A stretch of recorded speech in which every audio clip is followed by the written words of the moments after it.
Hello, everybody, and welcome to OurCrowd's FoodTech session. OurCrowd is very proud to invest in FoodTech, which is one of the hottest segments today in innovation. We have here an amazing crowd of people, so I'm going to start because we're already on delay. I want to introduce Barry Schindler from Greenberg Traurig, who's sponsoring this event. Barry, please come up.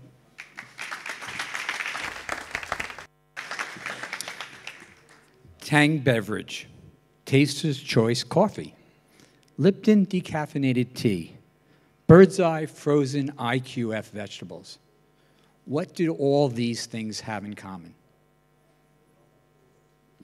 That was my world in the 70s and 80s, first as a food engineer and then as a patent lawyer working in the food tech industry. What do all these have in common? They were all large-scale chemical engineering unit operations run by multinational companies. To give you an example, Tang was one of the first companies to do, was General Foods. They did the area of spray-dried orange juice. You remember them? The astronauts drank Tang. Taster's Choice, that was freeze-dried. That was freeze-dried coffee with all of the aromatics. You had in there Lipton decaffeinated tea. It used supercritical CO2 to decaffeinate tea rather than methylene chloride. Really heavy-duty unit operations. Well, fast forward to today. Today, it's a different world in food tech, and it's a different world that Greenberg Traurig is practicing in. First, I'd like to welcome you again, everyone here. Food tech is an exciting opportunity. Greenberg Traurig is also excited to be in food tech, where we have an extensive bench in the food tech world, but not just in the food tech world. We are committed to the state of Israel. Greenberg Traurig has an office, a working office in Tel Aviv with a number of lawyers, and so we are Zionists at heart, and we take this very seriously. I'd like to have you think about some of the products you're going to see today. But the real innovation of these products, rather than being just heavy-duty unit operations that cost, and these plants would cost $400 million to build, they're completely different now. You're going to hear about a food product from cells. You're going to hear about a food packaging device that actually talks to Siri and can communicate to Siri. Of course, everyone's going to know about cannabis food products. There are personalized food products, including prebiotics and probiotics. All of these areas that didn't exist 10 years ago, even 5 years ago. And I want to also leave you with the big thought. The big thought was the fact that Frutarom starts off, and Frutarom, for those who don't know, was a huge Israeli company, bought a number of, actually our clients, and one of the clients was IBR, and became a large company. But then the headlines was really big when IFF purchased Frutarom for $7.1 billion. That's what the food tech industry has evolved to. And now, IFF and DuPont Nutrition have just announced a merger that's going to be $45 billion. So this is a tremendous commitment by all of the industries, and we're excited to host this and excited to be in one of the most innovative fields that's happening. Thank you all for coming.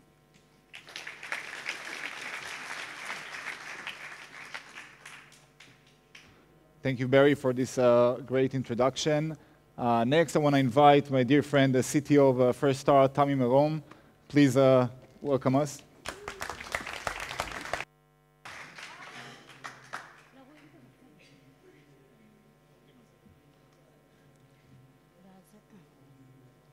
Hello.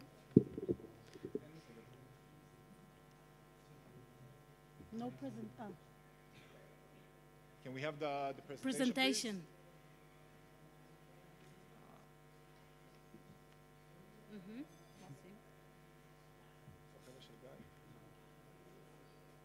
Somebody?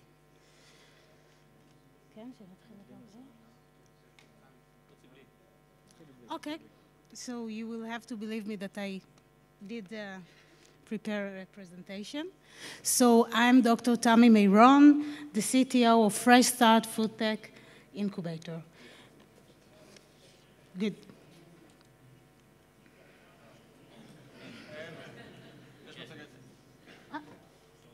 Okay. So Fresh Start is part of the IIA Incubators program, and we have a unique syndicate representing the best of Israeli food industry and the best of global VC.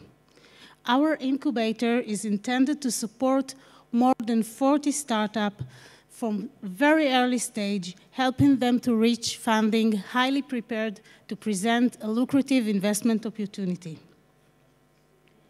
Now, if we zoom out, Fresh Start is part of a larger program led by the Israeli Ministry of Economy to create a food agri cluster at the north of Israel, and of course, we are joining forces with our local collaborators, partners. So you probably ask, do you hear me? You probably ask yourself by now, what is the meaning of this buzzword food tech?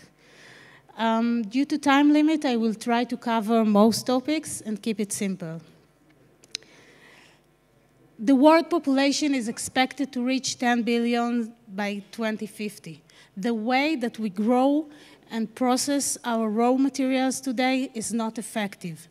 If we take meat as an example, for each calorie that we have in our plate, we have to invest at least 19 calories in the breeding stage, while we contribute to the pollution, and there are also ethical issues related.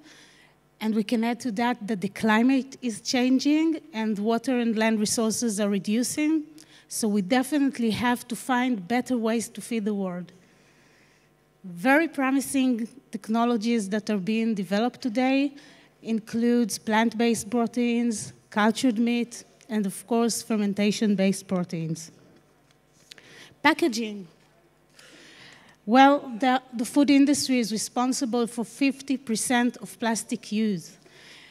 Each one of us consumes 5 grams of plastic per week through the water that we drink and the food that we eat. Next generation plastic materials will have to be biodegradable or at least recyclable.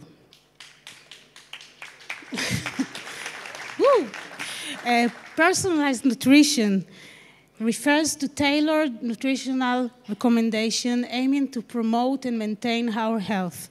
It takes under consideration multi-factors such as what we eat, what is our body made of, our lifestyle, and the environmental exposure. Novel ingredients. It relates to higher or healthier ingredients, less processed, and so much more. In the field of waste reduction, 50% of the farming output is not being consumed. The waste is occurring through all the value chain. Talking about the value chain, well, it's huge. Let's take a simple case study, the bread that is being presented on our dinner table. It starts with the seeds, their genetics, the way that we grow them, the yields, especially in light of climate changes, and then how do we harvest and how do we storage them. The next stage, what is the recipe that we prepare in order to receive affordable, healthy, and tasty bread? What is the package that we use in order to ensure long shelf life and high quality? Later on, what is the method of distribution in order the bread to be presented on our dinner table? Thank you.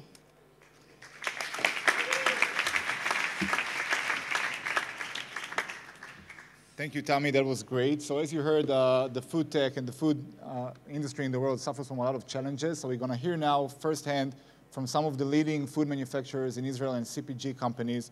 First, I want to introduce my friend, Shay Cohen from Tnuva, Chief Innovation Officer.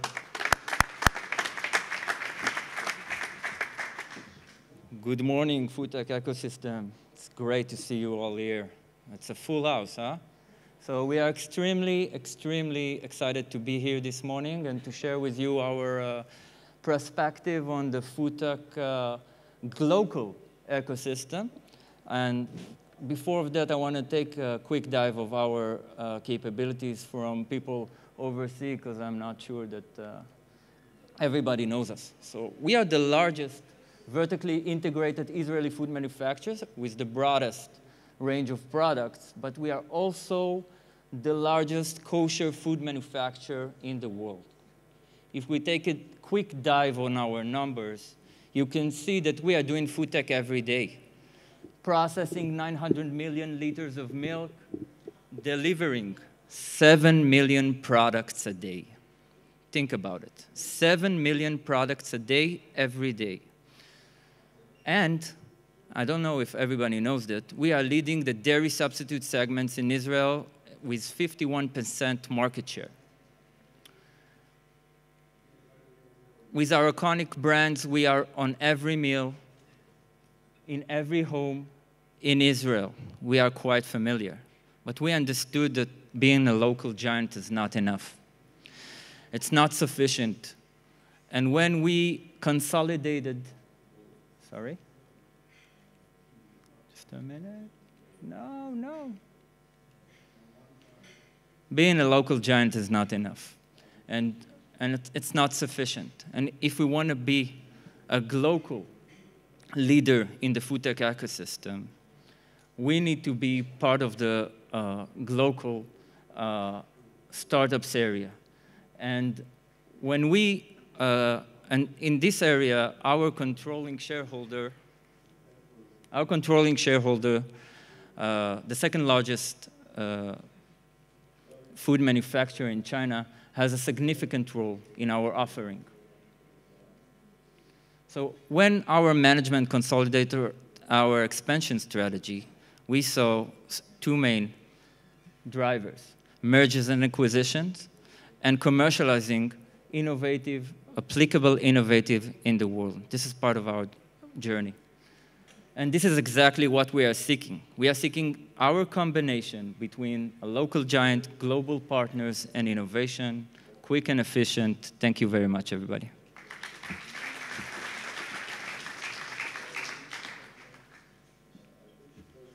Thank you, Shay. I want to introduce next Oren Avrashi, who's the Chief Innovation and Sustainability Officer for Tempo Beverages.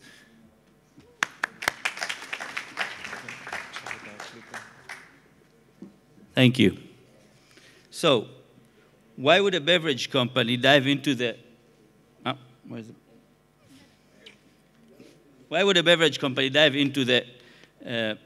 venture capital world and startup worlds? When we look at the beverage sector, it's one of the first to be industrialized among the food sector.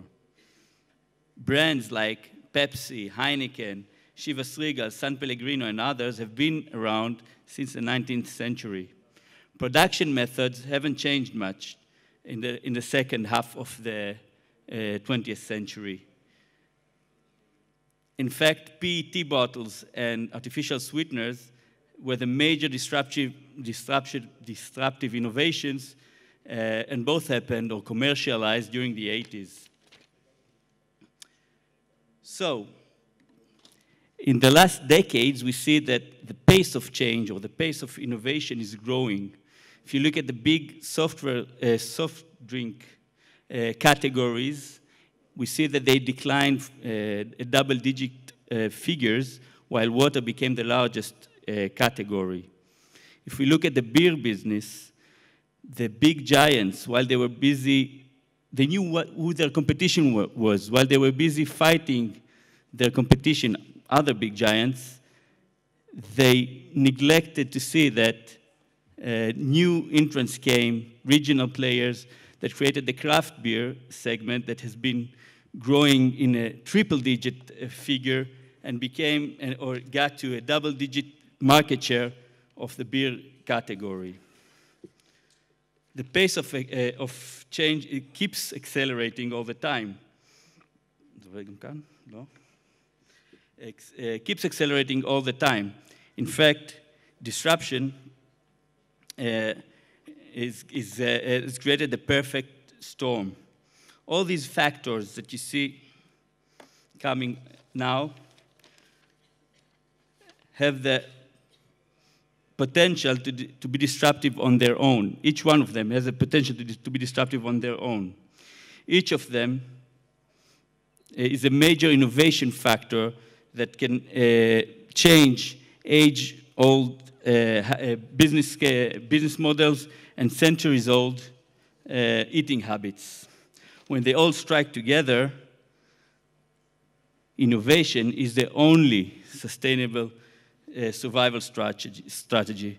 Survival then depends on the ability of the legacy food beverage companies to change and adapt. Otherwise, they may end like these.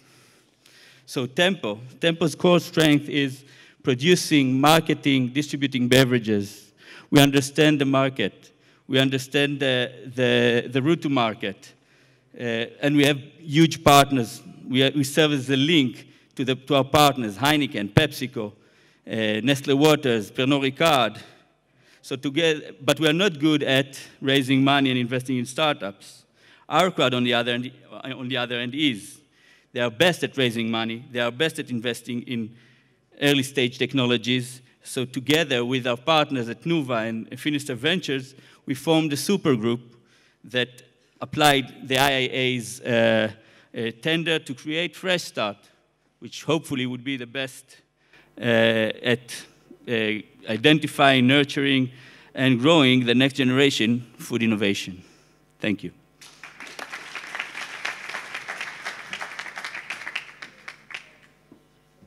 Thank you, Oren. And as you mentioned, we have the incubator Fresh Start, which you saw Tammy from, that we got the grant from the Israeli Innovation Authority.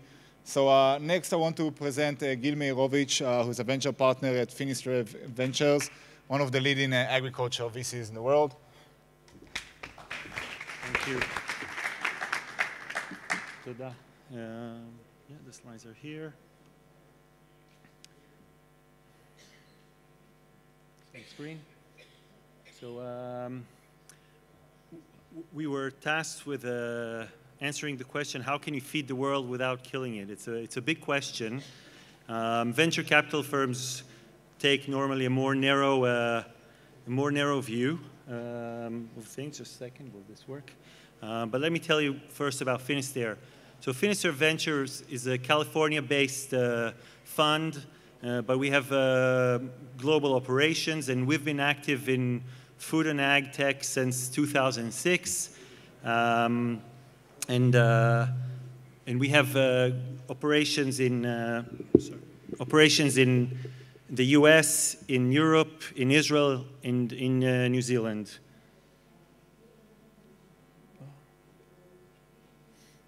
So there is for us a big question is where in the value chain between the farm and the fork, where in the value chain will disruption come?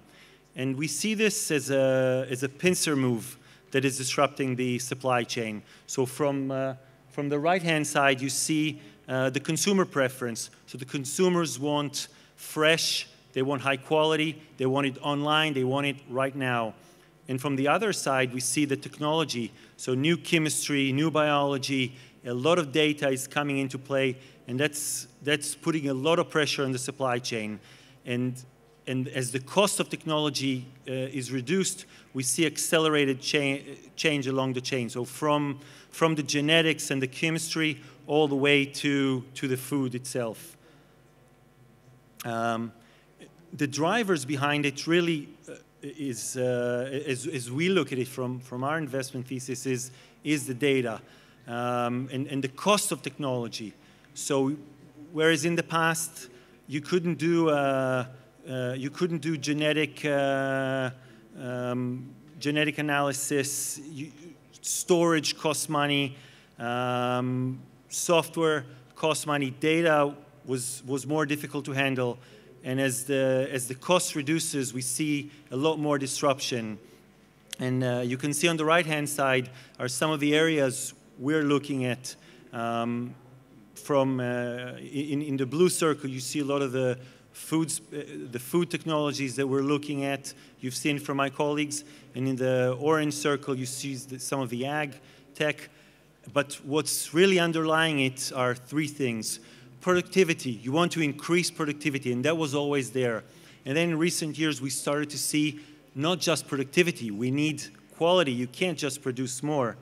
And then in our recent fund, we're also looking at sustainability.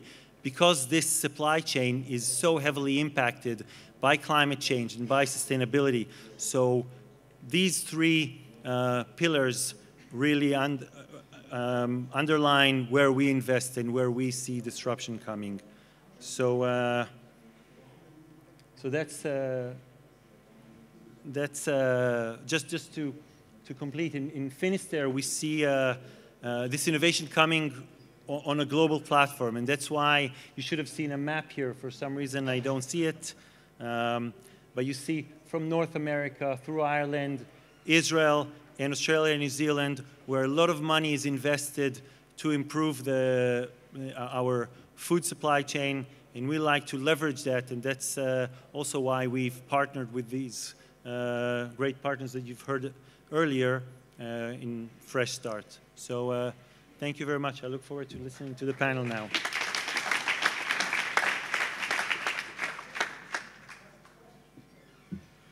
All right, so now we're going to hear from Gil Housekey, who's the Chief Innovation Officer for Mondelez International. You all know Mondelez. We all eat their candy, maybe too much. So without any further ado, Gil.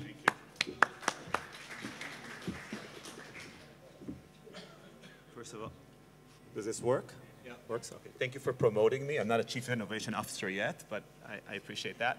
I'm a Director of Innovation in Mondelez International. Can you guys hear okay? Great. We are the biggest chocolate and cookies company in the world. We make brands such as Milka and Toblerone and a lot of good things that hopefully a lot of you eat. We're the second biggest candy and gum company in the world. We have 80,000 employees, and we're pretty much, we sell our products everywhere in the world. But what I wanted to talk with you today is not about Mondelez, because that's not the topic. We're talking here about the food industry, and it's great to see a full room like this today, because I remember maybe 5 years ago, earlier, you would have a food panel, and you would have 5 people sitting in the audience. So clearly, food and FoodTech and AgriTech is a very hot topic today, and there are various reasons for that. One of the reasons is, anybody here works in marketing or ever worked in a food company in the audience? Can you raise your hand? Yes. Have you ever heard about the stage gate process? Yes. Have you ever heard about Robert Cooper? No.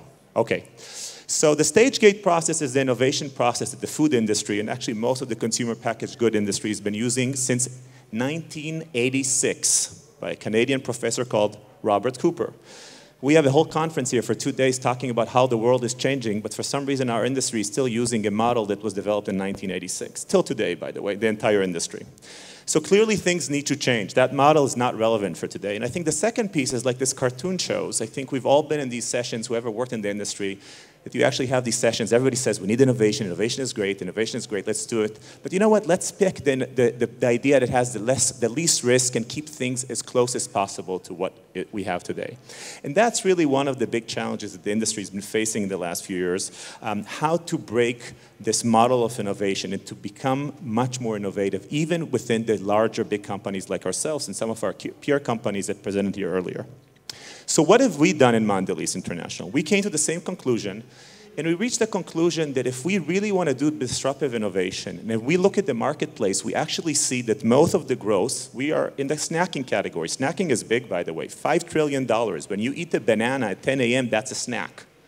So if we want to play in the snacking category, in broader categories that are beyond chocolate and biscuits and gum and candy, we need to do that in a different way. We have developed an entity called Snack Futures a year ago. It's an independent innovation and venture hub. We have a CVC. We basically invest in brands. We invested in a brand called Hugh Kitchen out of New York, another one called Uplift Foods, and we have a few others in the pipeline. Hopefully you'll hear about them soon. And then on the invent side, we go and say, you know what? We actually believe there are certain spaces in snacks that are going to grow a lot, and we've not found anybody to buy, and we've not found anybody to invest in, but we believe in them. So how we're going to address them? We are going to invent our own business there. A great example for that would be, this is, by the way, our chart. One of the big things we do, we are actually not hiding what we're looking for. So the days that you have secrets about what you're looking for are gone, because if I won't tell you what I'm looking for, you can't help me solve what I'm looking for. So these are the things we're looking for. And one of them you can see on the left-hand side is actually fruit and vegetable snacking. We are big believers in vegetable snacks. People are not eating vegetables today because they're eating less meals, but there's very little innovation in snacks that are vegetable. So we go ahead and say, you know what, we can't find anybody that's doing that well, so we'll go and start that by ourselves. But the way we do it differently. We don't use the old model of Robert Cooper from 1986. We actually use something called transactional learning. We go externally, we partner with outside resources, because Mondelez is so big that we really know how to sell Oreo and how to make Oreo and Milka, but we don't know how to make a little vegetable snack that's going to be sold in 20 stores in LA as a test. So we go and partner with outside parties. We do what we call transactional learning. We don't do market research. We go to stores very early on, we put the product out there, and we see if people are willing to buy it. And if yes, in a small scale, then we know we have something. And if not, then we know we need to kill the idea. These are pictures of us, our team. You can see even myself in a few of the pictures. I don't only stand in conferences and talk. I actually try to stand as much as possible in stores and sell my products. And a lot of my colleagues do the same. And when we see that people are buying them or willing to buy, some of these products are actually not even ready to be sold. So we claim there's a price point. Somebody comes and gives us money. We say, thank you. We can't sell yet, but you can take it for free. If we see that there's a purchase intent, consistently, then we know we have something. If we don't, we know we have nothing, and we kill that. So that's the process we've been using. We have launched so far 4 brands, 4 new businesses for the company in the last 6 months, and we have another 2 that are going to be launched in the next 2 months. Stay tuned to them, and thank you very much for your time.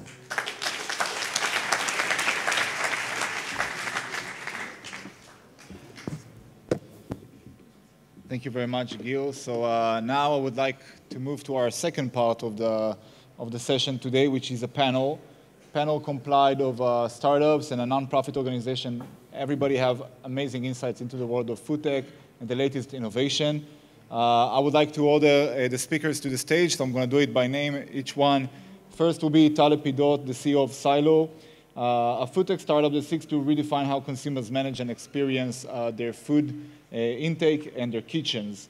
Its flagship its flagship product is a device, Alexa kind of device, which can extend the duration of food in storage in our houses by 5 times. So without any further ado, Tal.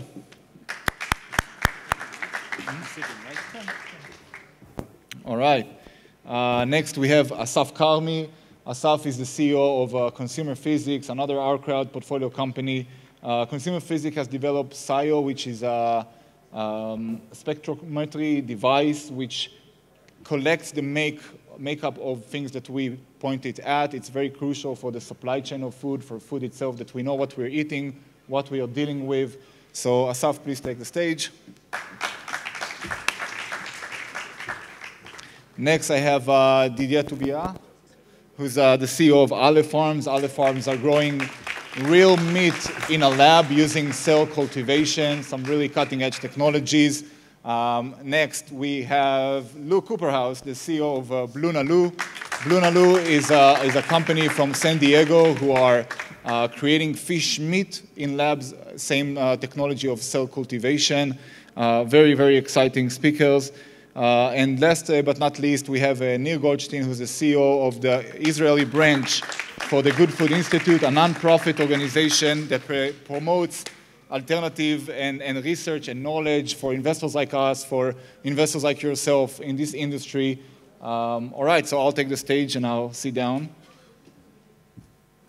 Well, I have so many microphones. Let's move them around. One for this end of the stage. And you guys have, I'll keep this.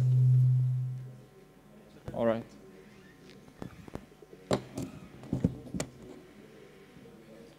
All right, so thanks for joining me, everybody. I've prepared some questions here. Let me have my screen ready. So I'm gonna, because we don't have a lot of time and because we're already running in delay, I'll start with Tal and with Silo. We have learned today from the speakers that food waste is a big, big, big problem. $2.6 trillion of food are going to waste every year, food that we could have fed the world's hungry people 4 times if we would have known how to use it smartly. So with that in mind, can you tell us about Silo, your device, your solution, how it helps with waste management? Of course, my pleasure. So the problem with, and one of the biggest problems with food waste today is when people talk about food waste, they neglect the fact that most of food waste happens in developed countries in our homes. We are responsible for 40% of food waste. People talk about the need to feed the world in 2050, but we actually have enough food today. We just need to manage it better. And Silo came with the approach of reinventing food storage for the home by bringing tools that help people better manage their food, better preserve the shelf life of their food, and helping them be better consumers. And so our product, our flagship product is here, actually. And the idea is that with one action, I'm able to vacuum seal my food to preserve its freshness and keep the nutritional value of the food. We use marshmallows because they expand, and it's very cool to see. Ooh, but nice. The idea is to actually make us better consumers. And so we are bringing our new product to the market, and it's coming by the end of the year. And we're excited to bring innovation and better help to people to, you know, consume better. Thank you. So my next question is going to be in the world of alternative proteins. So this question is targeted for the three of you, Didier, Lou, and Nir. It's not a secret that alternative proteins is a buzzword today. We all heard about the companies. We heard about the massive raises of capital that are going in the market. I think people are confused. People don't know the difference between plant-based and cell cultivation. So it would be very helpful if you can speak about your companies, your product, explain to us how they are and where they fit in the supply chain of feeding the future, where we're going to have 10 billion people on this planet, and we don't have enough land to create more livestock. We don't have enough. Our oceans are being overfished. So each one of you have an angle. So Didier, would you like to start? Good morning, everyone, and thanks for having us. And we're excited to see the success of this event. So congratulations for putting that together. I mean, I don't want to talk about 2040, 2050, 9 billion people, 10 billion people, 12 billion people, we don't know. I want to talk about today. Today, in order to meet the demand for managing our existing human activities, we need 1.7 planet Earth. Well, today, depleting our resources, we see the issues with the deforestations, with the climate change, the fires in Australia, which had a higher level of temperature increase than other parts of the world. We lost 30% of our arable lands within the last 50 years due to monoculture, intensive culture of soy and maize to feed animals. So we have a problem today. We don't have to wait 20 years. Second, we do see the consumers willing to opt for better protein solutions, better animal protein solutions. We have seen the strong movement toward plant-based in the last couple of years, which is for us a great proof of concept for cultured meat in a second stage, which is real meat. And here I come to what we do versus plant-based to answer your question. Everyone understands that there are some issues with the industrial production of meat today. 70% of the meat is produced with intensive factory farming facilities, and the issues are both on the sustainability side, but also on the ethical and public health side. And there are two ways to address those issues. One is to replace meat with plants, and to process the plants to make them look, feel, taste like meat. That's an approach which is out there for 30 years. It's the veggie burger. In Israel, we had a Tivol, which was one of the leading companies in that space. And the recent products have been improved to make them more attractive for meat eaters. The other approach, which is the cultured meat industry, what the approach we're here representing, is to stick to meat, which will, according to all the analysts, or at least to the consensus, still represent 90% of the meat consumption in 20, 30 years, meaning 10% will be plant-based analogs and 90% will remain real meat. So we stick to meat, and we change the production process. We don't change the product, we make the production process different, more efficient, more sustainable, and more compliant with the other issues. And this is by growing the meat directly from cells. And maybe as I talked a lot, I can let Lou explain what's the concept behind cultured meat or cultured fish. So yeah, so Lou, Didier explained to us his world of replacing livestock or cows with his meat, with his cell-cultured meat. You are in a different industry, yet still under the umbrella of cultured meat. You are in the aquaculture, cellular aquaculture. Do you mind giving us the nuances of the difference between meat and fish? How do you guys see the process? What are the challenges that are most burning for you when you decided to build the company and develop the product? Yeah, thanks, Kfir, and thank you all for being here today. We share a similar process as Didier's company at Olive Farms. BlueNalu is just dealing with a consumer issue that's also very significant. It's the oceans. The global demand for seafood is at all-time high. People love seafood, in Asia in particular. There's the consumption is 4 to 5 times per capita of what it is in the United States, for example. So while the demand's at all-time high, supply is continually diminishing, and in some cases disappearing from the planet. Furthermore, the supply is increasingly compromised. We know about microplastics, environmental pollutants, certainly mercury. It's the only product that there's a warning at the US FDA and the US EPA about consumption by women of childbearing age. So there's no shortage of issues around our seafood supply chain. And furthermore, it's highly vulnerable and variable. It's very prone to environmental disasters, obviously acidification, climate change effects, certainly overfishing, illegal fishing. So again, the supply chain of seafood is something that BlueNalu is specifically targeting and providing another solution to wild-caught and farm-raised seafood, because they alone cannot keep up with global demand. And as Didier mentioned, the problem is now. So we are actually accomplishing this by manufacturing seafood directly from fish cells. It's an amazing opportunity, and we're excited to really offer consumers a product that tastes the same, is nutritionally the same, and actually has all the same functional characteristics of seafood, but again, without the negativity associated with that, and providing a very sustainable solution. And again, we're all excited by the success that the plant-based categories had, really introducing this whole alternative protein concept to consumers, making them aware, but we're very excited to be part of the next generation of cell-based foods that will be on the market in much sooner time than people realize. Thank you, Lou.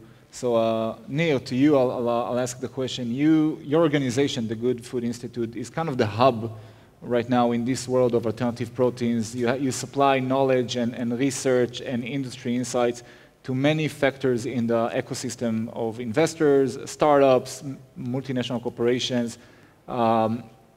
You can tell us more, but how is this world of alternative proteins shaping? We know there are companies that are doing seafood and livestock, and we know companies are doing poultry. What would you say are the trends right now in this industry, and how is your organization helping people to keep being informed and push this target, this goal of introducing more and more alternative proteins? Thanks, and thanks again for having me here. So obviously, if you are in this room today, you already know that alternative protein is better for the environment because it saves a lot of greenhouse gas pollution and water pollution and forest deforestation, etc. And you know that it's better for the animals, of course, and that it's better for human health. Less and less people are drinking dairy products, for example. This we all know, we've covered it so far. But in the future, we will be able to eat better products through alternative protein. The steak that Didier is working on, you might be able in a decade or so to eat the best steak of your life each and every time. And the seafood that Lou is working on, it's going to be exactly the same as you would like it to be each and every time because we are building it bottom up. So I think what we need to emphasize is not only the impact issues of alternative protein, but also that this is the future of food.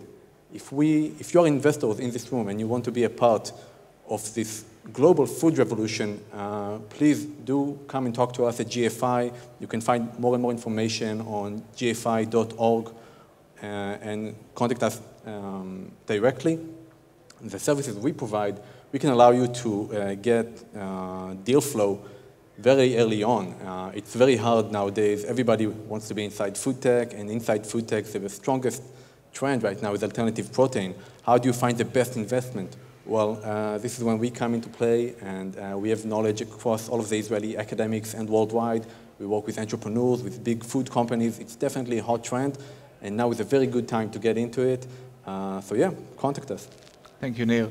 So we have talking now about stuff that might sound futuristic, although they are happening today, but we need to understand that the world of food, the food industry is suffering from real challenges in real time. And Assaf, your company, Consumer Physics, have a solution for earlier stages in the supply chain and also for consumers, because a lot of the elements of how we produce food today, even in waste management or the cows or the plants we make the food from, we really need to know what we are eating, what we are producing with, what we're working with. So maybe you can tell us more about your solution, how it's in the supply chain. Yeah, so maybe I'll take a different approach. I think that consumers, and all of us are consumers, we tend to be aware of the food that we are eating. If we are eating a bread, we're aware of this whole wheat bread or not.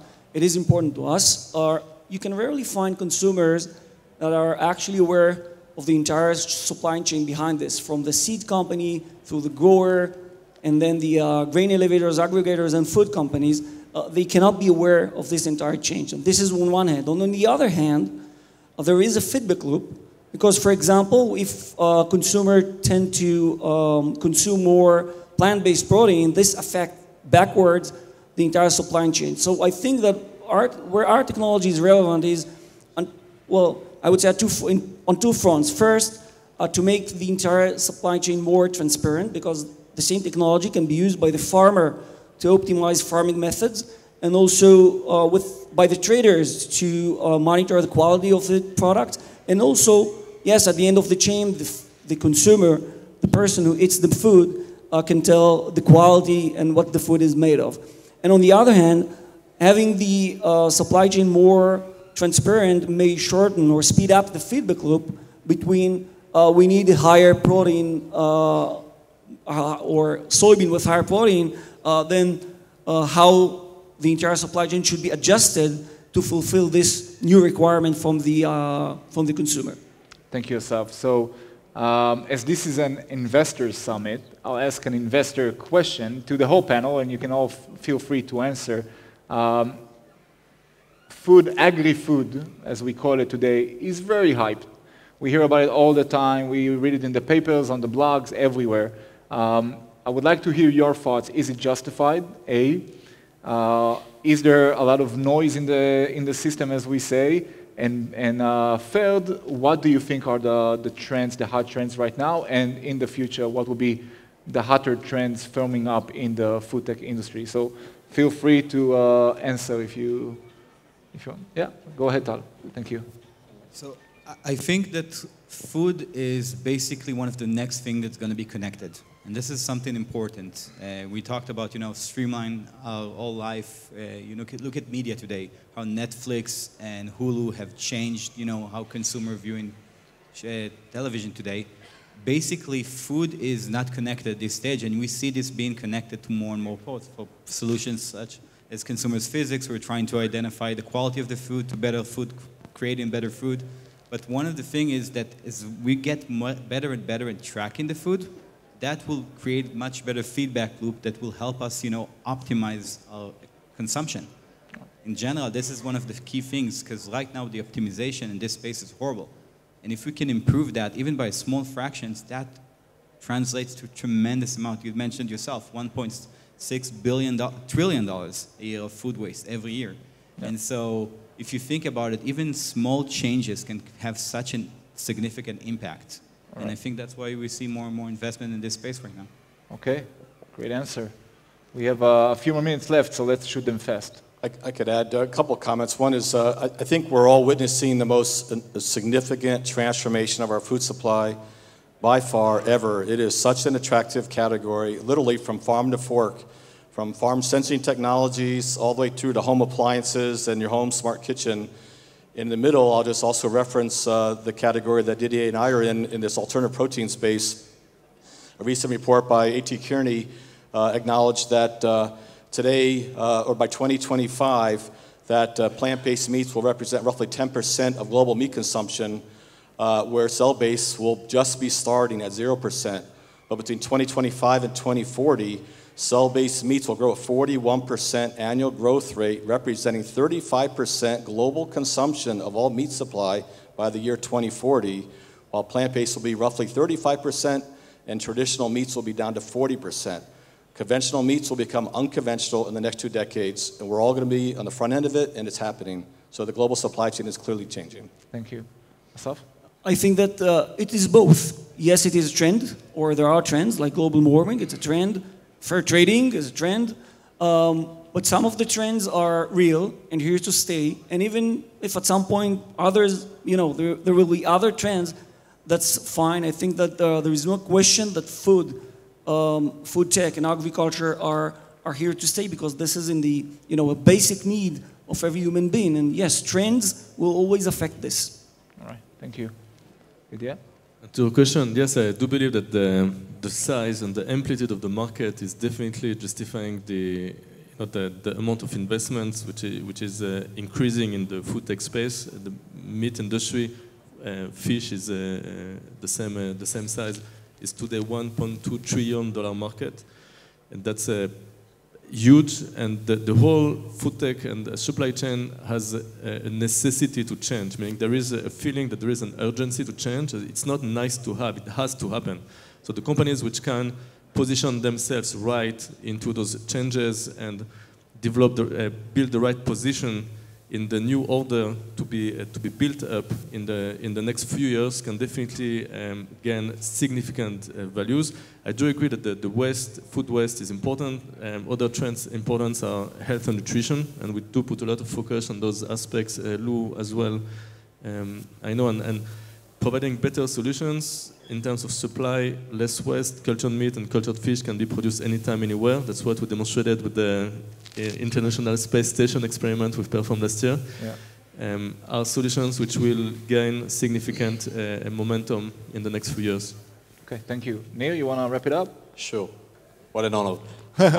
So I'll stick to the facts. Fact number one, the global food industry right now is a $9 trillion industry. Fact number two, animal agriculture out of it is $2 trillion business nowadays a year. Fact number three, the plant-based market in the US in 2019 was only $1 billion. So the market opportunity is immense, it's huge. And regarding the next trends we're going to see, other than cultivated meat and plant-based, I'm very keen to see what's going to happen with one, fermentation, using of single cells to produce proteins and fats and other ingredients that come from the animal kingdom. And now for the first time in history, we know how to produce them using yeast, using fungi, using algae, etc. And the second trend, I think, is right now, if you take a look at those companies, they have to do everything inside. Media, scaffolding, choosing the right cells and everything. In the near future, we're going to see companies inside alternative protein doing more and more B2B. Lou is going to be able to buy cells or media for another company, and that's where it's going. Interesting.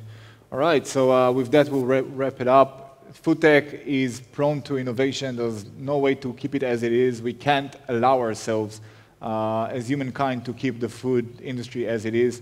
So thank you for all the panelists. Thank you for the speakers that came before us. With that, we will wrap it, and have a good day, everybody.